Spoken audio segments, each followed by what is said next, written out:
Hi everyone. Miss Sanders is having a bit of a difficult day learning how to use her technology. I am praying that this video works. I just recorded a whole 15-minute lesson and found out my video did not work. So we're gonna try to do this one more time, and I'm hoping that switching back and forth does not cause the video to be messed up. All right, so it's looking pretty good. So we're going to read Newsboys on Strike today. These ELA lessons hopefully are just to help you get through some of your work. I'll usually read it through with you, annotate on the screen, but this time I already annotated my page, so I'll just kind of go over what I thought through and was talking about the first time I read this. So let's really just read it through once, and then I'll go back and talk a little bit about my annotations. So, Mose Armstrong's eyes lit up when the counterman set a steaming plate of corned beef and cabbage in front of him. But before the man could release the plate, Mose laid an ink-stained hand on his arm and said, "I'd like coffee too, and a slice of pie, apple pie." The middle-aged reporter next to him asked, "Aren't you a little young for coffee?" Mose shrugged as he ate a chunk of meat and said, "Dunno, but I've been drinking it as long as I've been a newsie. I can't go to sleep till my papers are sold. Say, thanks for the lunch, Mr. Taylor."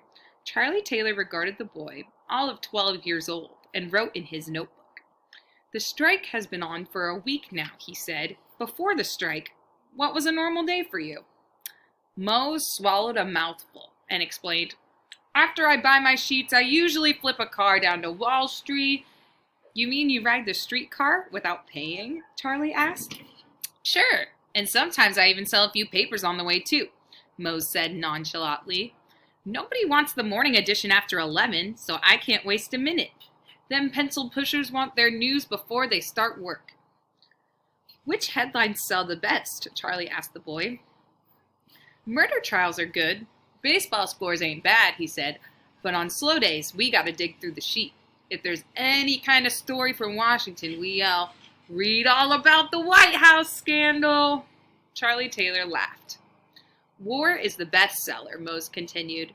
"Since that Spanish-American War ended in '98, papers ain't been selling so good. That's why them two millionaires started charging us more." "Ah, yes, the owners of the World and the Journal," said Charlie. "What do you think about those two papers charging you 10 cents more per 100 papers? How come newsies gotta pay more when customers pay the same price? 10 cents sure means more to me than it do to them millionaires," he groused. "So we decided to strike. Now nobody dares to hawk them two rags. They brung scraps on board for $2 a day, but we soaked them." "You did what?" asked Charlie. "When they were picking up the papers, we hit them with everything we could find," said Mose. "It didn't matter. They was grown men, 'cause there was hundreds of us. Then we tore up all their papers. Now the millionaires is ready to talk to us." Charlie asked, "What if they don't bring the price back down?" "We stay out on strike, us in Brooklyn, Yonkers, Long Island City, even Jersey," said Mose. "Say, am I going to be in tomorrow's paper?" "You sure will, Mose," said Charlie. "Thanks to the newsy strike, the Sun has been selling papers like never before." Okay, so we read through it one time. All right, so now I just want to talk a little bit about some of the annotations I made as I was reading that. So the first thing I noticed and underlined here was that Mose is our main character, okay? So as I read that the very first time, I underlined Mose, and I wrote him in the side. Why did I do that? Well, when I am reading stories, sometimes I like to keep track of who my main characters are. And annotating is important anytime you're reading, but your annotations can really be whatever you're thinking about in any way for you that you are engaging with the text. So if you can draw a connection, if you ask a question, if you have an idea about a character trait that the character might have, write it in your margin as you're reading. That will help you immensely. It will help you so much when you go to answer your questions. So I wrote that Mose is young. I knew that because he asked him if he was a little young for coffee. And then I wrote he might work a difficult job. And I gained that idea when he said he laid an ink-stained hand on his arm. So I was like, why is there ink on Moses' arm? So I wrote that in my margin. The next thing I annotated was that there was a strike going on for about a week. So I see right here where he says, the strike has been on for a week now, he said. I know I have two characters. Charlie Taylor is my other character, okay?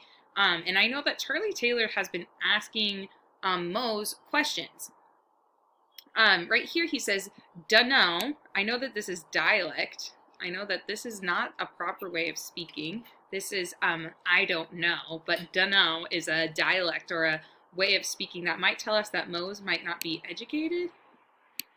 Or maybe he's just, maybe not that he's not educated, but maybe that he, I'm not going to try to write the word educated, but maybe that he just speaks in an interesting way that is specific to New York. So don't know, but I've been drinking it as long as I've been a newsie. So we know that someone should say, I don't know, but I have been drinking it as long as I have been a newsie, okay? And I didn't know what the word newsie meant, so I circled that word. I hopefully will find out as we keep going through the story.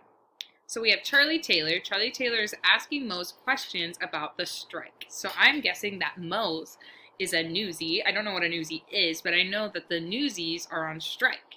Now, I'm going to draw a connection that I can make from my personal experience. I don't know if you guys have seen SpongeBob, but I've seen the episode where SpongeBob decides that Mr. Krabs is treating him unfairly. And so SpongeBob decides to go on strike from the Krusty Krab. And that means that SpongeBob stops going to work and is protesting the way he's being treated in the workplace. So I know that Mose is likely doing the same thing. I know that word strike from that episode of SpongeBob, and that's a connection that I can make. So that's another thing that I can just go right ahead and write as a connection in my margin. I could write SpongeBob.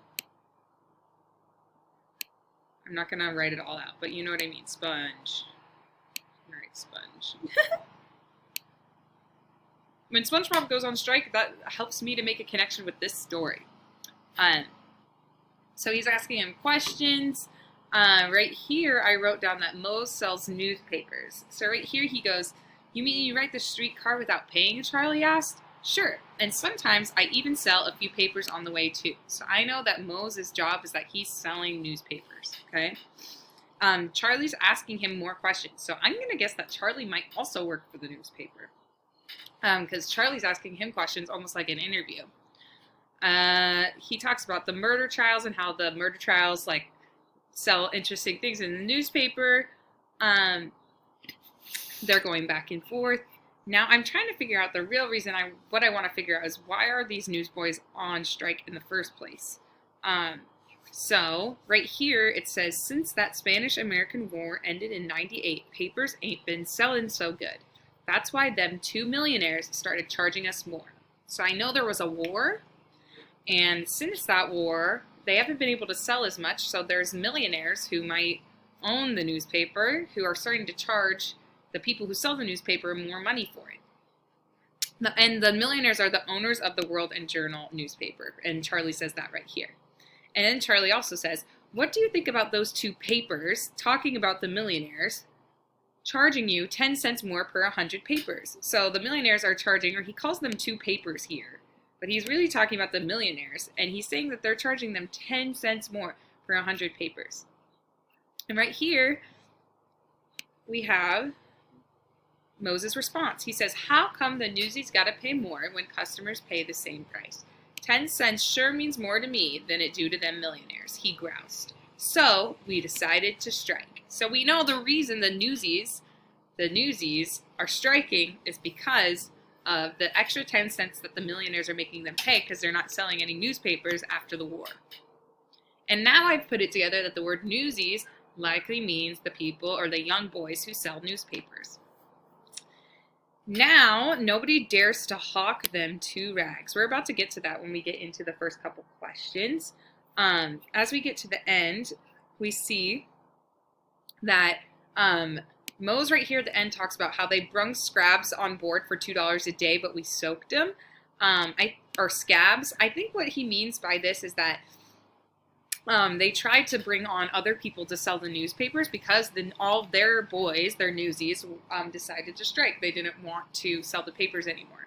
So they started to pay other people to bring in the papers. But what he said right here is when they were picking up the papers, we hit them with everything we could find, said Mose. So we know that when they tried to solve this problem by hiring some new people, that the Newsies did not like that and they hit them. So we got through the end here. Let's see. And then Charlie asks him, what if they don't bring the price back down? Then Mose says that they're going to stay on strike. And he's talking right here about all the different places that people are striking. In Brooklyn, Yonkers, Long Island City, and even Jersey. So all the people that work for the World Journal are protesting in all those different areas. And now we're going to figure out right in the last sentence what Charlie does for a living. And I wrote it here. So I wrote, Charlie's interviewing Mose about the newspaper strike. Charlie works for the Sun. And I wrote that because he says, thanks to the Newsies strike, the Sun has been selling papers like never before. So now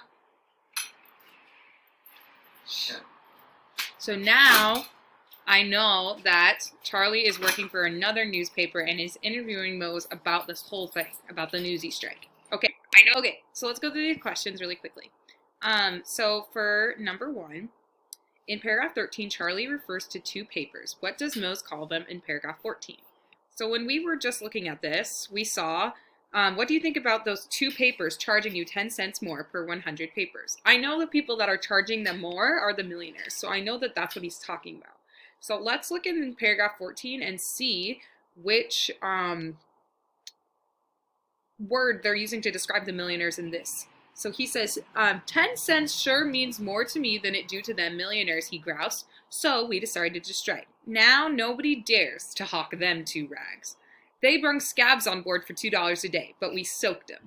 So I know the only 2 words he uses in paragraph 14 are scabs and rags. The other 2 answer choices, pencil pushers and newsies, that's not even in this paragraph. So we know that those aren't the right answers. So it either has to be scabs or rags. Now, if I go back up here, and I remember this sentence when we were talking about how they brung scabs on board for $2 a day, but we soaked them, that's not talking about the millionaires, right? That's talking about those extra guys that they hired on to try to sell the papers, right, that they hit.